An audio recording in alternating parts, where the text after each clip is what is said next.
Oh, what miracles have been wrought by the self-confidence, the self-determination of an iron will! What impossible deeds have been performed by it! It was this that took Napoleon over the Alps in midwinter.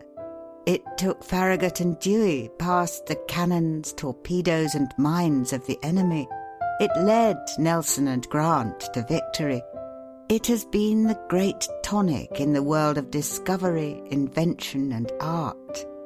It has helped to win the 1,000 triumphs in war and science which were deemed impossible. The secret of Jeanne d'Arc's success was not alone in rare decision of character, but in the seeing of visions which inspired her to self-confidence, confidence in her divine mission. It was an iron will that gave Nelson command of the British fleet, a title and a statue at Trafalgar Square. It was the keynote of his character when he said, "When I don't know whether to fight or not, I always fight." It was an iron will that was brought into play when Horatius, with 2 companions, held 90,000 Tuscans at bay until the bridge across the Tiber had been destroyed. When Leonidas at Thermopylae checked the mighty march of Xerxes. When Themistocles off the coast of Greece shattered the Persians' armada. When Caesar, finding his army hard pressed, seized spear and buckler and snatched victory from defeat. When Winkelried gathered to his breast a sheaf of Austrian spears and opened a path for his comrades. When Wellington fought in many climes without ever being conquered. When Ney, on 100 fields, changed apparent disaster into brilliant triumph.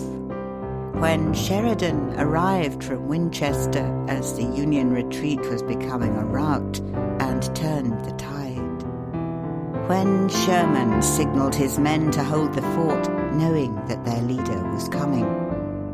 History furnishes thousands of examples of men who have seized occasions to accomplish results deemed impossible by those less resolute.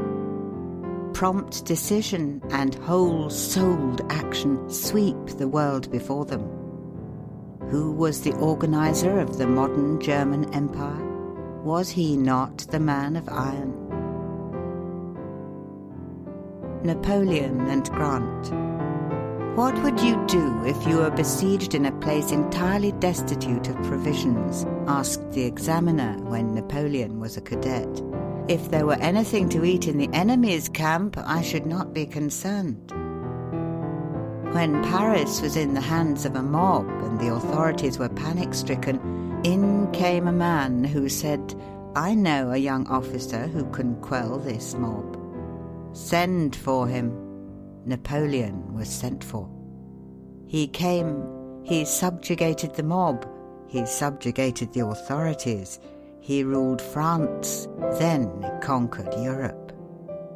May the 10th, 1796, Napoleon carried the bridge at Lodi in the face of the Austrian batteries trained upon the French end of the structure. Behind them were 6,000 troops. Napoleon massed 4,000 grenadiers at the head of the bridge, with a battalion of 300 carbineers in front.